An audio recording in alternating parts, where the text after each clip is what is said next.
Welcome to episode 14 of Create This Book by Mariah Elizabeth and Ashleigh Monet. That would be me. Gosh, in the 14s. We are making some progress on these books, I tell you what. Well, as always, every video that I've ever made of Create This Book will be in a playlist that I'm going to link in the description. We have 4 new prompts to tackle this week. So enough of me talking. Let's jump right in and see what I can create.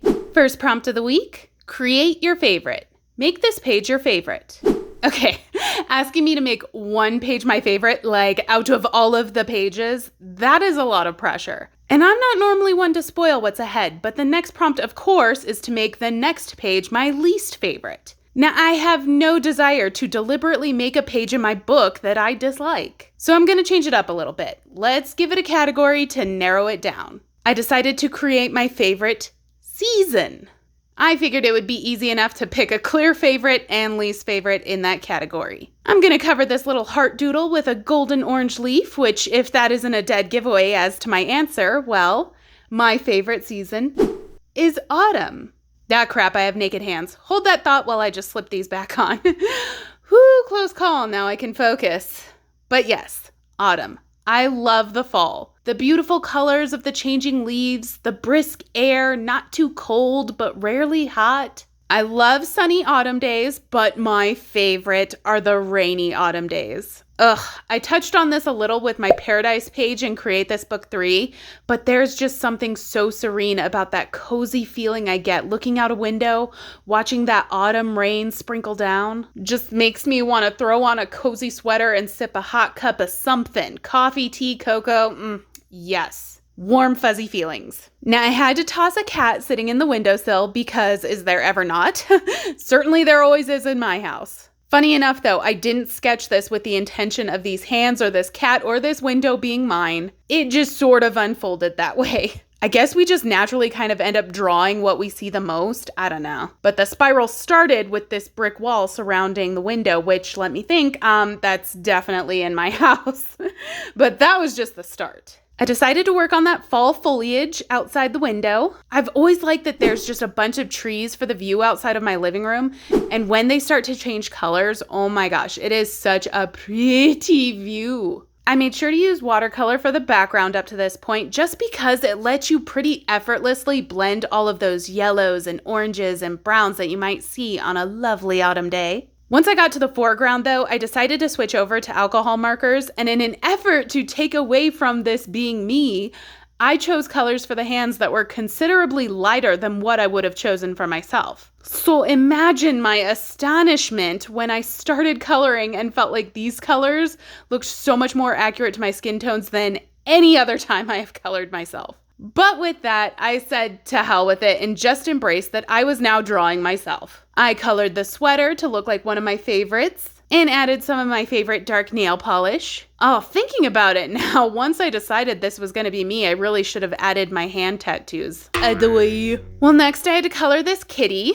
I chose to turn it into Prince, not only because he actually is my favorite, but autumn is spooky season and black cats are very on brand for that. Next, I smoothed some of these colors with a little colored pencil action, added a little extra weight to the outlines, and then my favorite part, adding the raindrops to the window.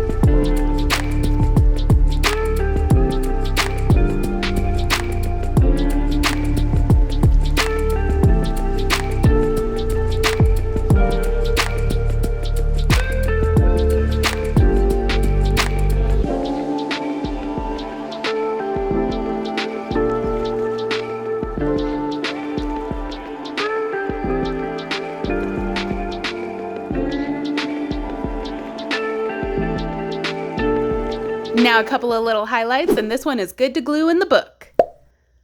I love it. Definitely a good representation of some of the things that make autumn my absolute favorite. Don't know about you, but I'm fully ready to skip ahead to September now, please. Okay, and as we all already know now, the next prompt is create your least favorite. Make this page your least favorite. Naturally, we will be following suit with the last prompt and specifying my least favorite season. This time, to cover the doodle, I'm doing a classic little drawing of the sun, wearing some cool little sunglasses. Aw, cute, but not really, because my least favorite season is definitely summer.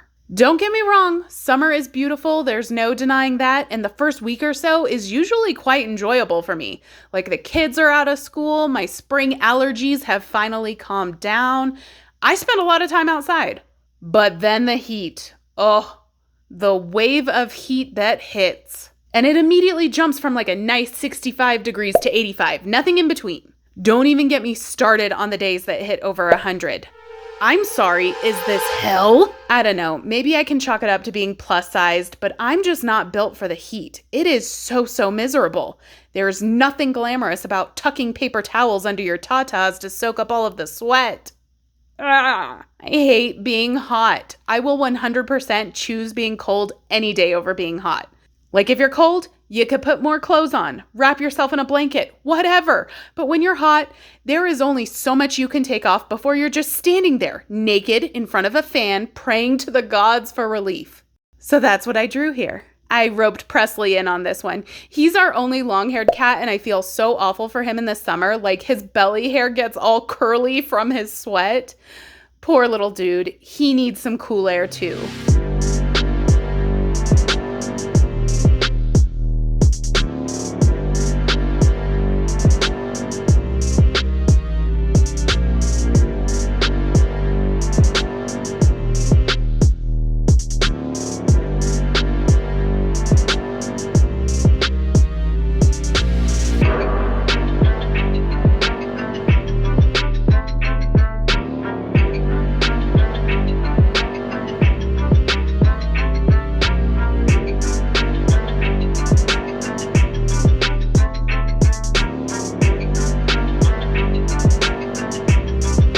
Now it's time for the highlights, and I gotta have some real fun with this one since everything is so wet and shiny and sweaty. Yeah, even those back rolls, my fellow big girls, you know what I'm talking about. Even as I'm recording this voiceover, like I am dying because having the fan on causes too much noise interference, so I have to turn it off, and I am just cooking right now. Someone please wipe the sweat from my upper lip. All right, let's glue this in.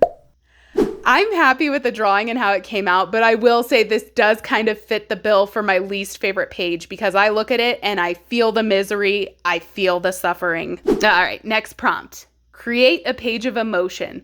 Write about, draw, or attach pictures of at least 3 different emotions here. I took advantage of this opportunity to satisfy yet another subscriber suggestion with some little plant monsters. And each plant monster is going to represent a different emotion. I'm loving this recent method of using those comments to help beat my art block. Like, it's so fun taking your guys' words into account. And when you guys get excited about seeing your suggestions come to fruition, like, that is just the best feeling. Like this subscriber, she's super sweet, even from a hospital bed. Like, everyone, please wish Rebecca a speedy recovery right now. On that note, I do want to say something about the comments. As this channel is growing, up until now, I've definitely made a habit of personally responding to every comment, but we're starting to reach that point where I simply just like don't have enough time or hands to respond to everyone. Please, please, please don't take that as me asking you guys not to comment.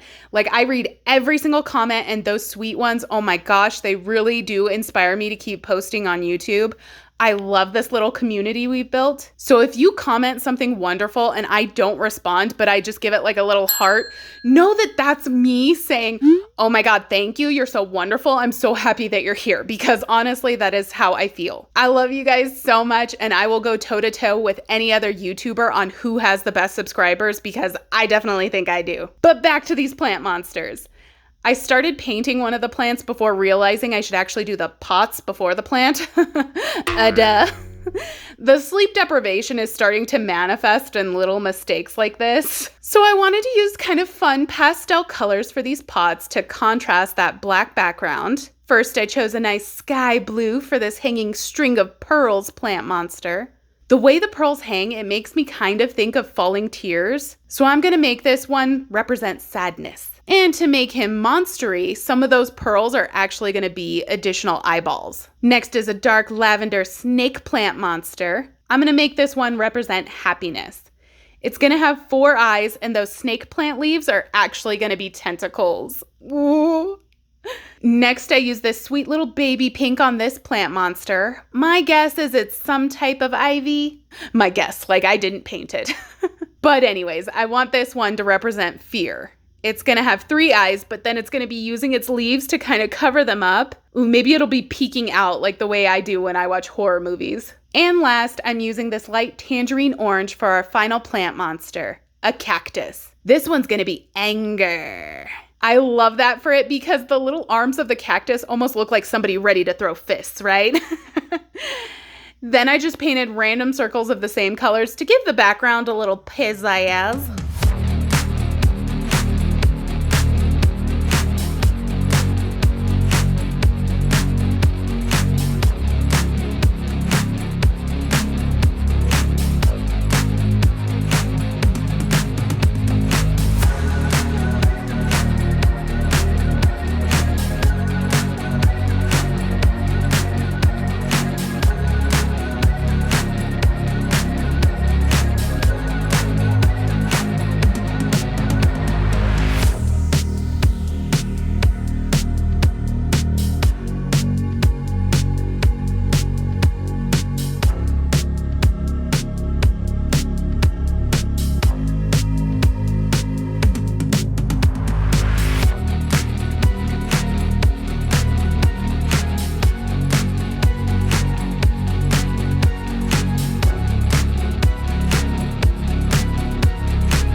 Okay, now to just clean up some of these outlines and add a few juicy highlights, of course. And then I gave the page the obvious label of plant monsters. I'm so creative. Signed and dated. And that's it for this one. I love these little dudes so much. I think the angry cactus or the derpy happy snake plant are probably my favorites. But honestly, they were all a bunch of fun. And that brings us to our last prompt this week. Create stencils. Cut shapes out of this page. Use the cutouts as stencils on the next page. Let me start by cutting this page out of the book. I want to laminate it so it works better as a stencil, and that's just something that's going to be easier to do with it out of the book. But first, I want to decorate the page. This side is going to be pink. I did a little bit of a gradient of darker pink around the edges and a lighter pink in the center. My vision was for this side to look like pink frosting with some rainbow sprinkles on it. But I held up on the sprinkles because I knew I'd be cutting my stencil shapes out of this page, and I wanted to just add those around where I cut instead of adding them and then potentially cutting them out. But anywho, once that dried, I flipped it over and painted the opposite side black. The concept here was supposed to be cute versus creepy, so I was thinking maybe some spider webs on this side. But first, I needed to draw my stencil. Yes, I did a sweet little cupcake. I got the page laminated and then it hit me. I didn't do the sprinkles or the spider webs. I'm telling you guys, sleep deprivation. But I carried on. I cut out the cupcake and now it was time to stencil away. I traced the cupcake stencil 3 times on 2 pages. The first page, these cupcakes are going to follow that cute theme. I chose a bunch of fun fantasy creatures to decorate them. I'm going to do one mermaid themed with a little mermaid tail topper, a giant clamshell sprinkle, and some little pearl sprinkles. Another will be fairy themed with fairy wings on top, a massive star sprinkle, and the pearl sprinkles, of course. And the last is going to be unicorn themed with a unicorn horn topper, a big ol' heart-shaped sprinkle, and the pearls. How deliciously adorable are these? And now for color, starting with the unicorn cupcake. I did a little rainbow nod with this heart-shaped mega sprinkle, made the frosting a delicious little pink, and made the little unicorn horn topper and the pearl sprinkles kind of a silvery white. I also decided all of these cupcakes are going to be vanilla because they're sweet and safe. Now onto the mermaid. I started with purple frosting for this one and then used a nice 2-toned aqua for the tail topper, the clamshell mega sprinkle, and the pearl sprinkles. And again, vanilla cake. Now for the fairy, I channeled some Tinkerbell vibes and opted for green frosting, and then used a golden yellow for the sprinkles and the fairy wings that are the topper. Now time for some big, bold outlines on all of these. And then to give the page a little depth, let's add a border all around it and a shadow for each one of these 3 cupcakes. And surely you didn't think I'd forget this episode. It's juicy highlight time.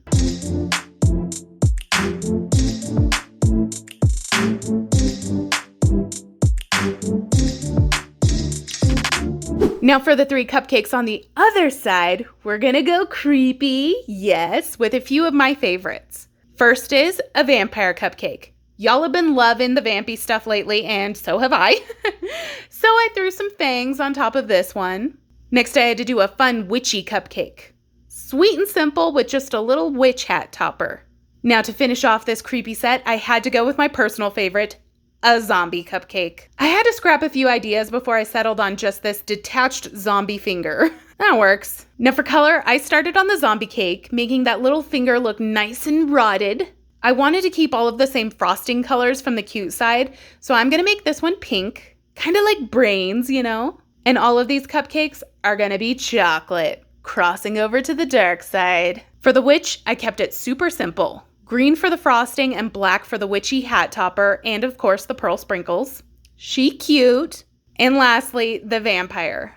I used the purple on this one. I feel like purple and red are just good vampire colors. Added some of that drippy gel icing for the blood drips and just made the fangs a little ivory. And it's done. I just love this set. A couple of juicy highlights on this side, and then it's ready to have the outlines thickened real nice. And same as the other side, this page needs that border and of course the little shadows under each cupcake. And with that, we can get all of the cupcakes glued into the book. Fun! And now to reattach the stencil itself. And if you noticed, I got to add the sprinkles. Turned out when I was trimming the laminating page down, it actually detached from itself. So I was able to pull up the front and paint the sprinkles. Unfortunately, not the back though. That's like sticker paper, so it's stuck. That had to stay plain black, but that's fine. So when it came to taping this thing back in, oh my gosh, I completely overcomplicated it. But we got there eventually. And here's a closer look at the finished product. These were so fun. Of course, the cute set is, well, cute, but the creepy has my heart always and forever. Just such a fun idea. With that, it's time for our weekly recap. We created my favorite season, that is, which is autumn. We made this rainy autumn window with my Princey Pooh on the sill and a hot cup of tea in my hands. I love how this picture captures my favorite autumn vibes. It makes me so happy to look at. We created my least favorite season. Summer, that is, the current season, which has Presley and me feeling all sorts of miserable and uncomfortable. So sweaty. Quite the opposite of the last page. As intended, this one makes me feel awful looking at it. The drawing was good though. We created a page of emotion with these cute little plant monsters, courtesy of a subscriber suggestion. I love how they turned out. I love each of their emotions. These little guys were a lot of fun to make. And lastly, we created a page for stencils, making a stencil of a cupcake and duplicating it half a dozen times. These 3 were creepy themed. These 3 were cutesy. You know, the duality that seems to be Ashleigh Monet. So much fun. Well, I guess that's it for this week. I had so much fun with these prompts. Thank you guys so much for watching, and until next time, goodbye.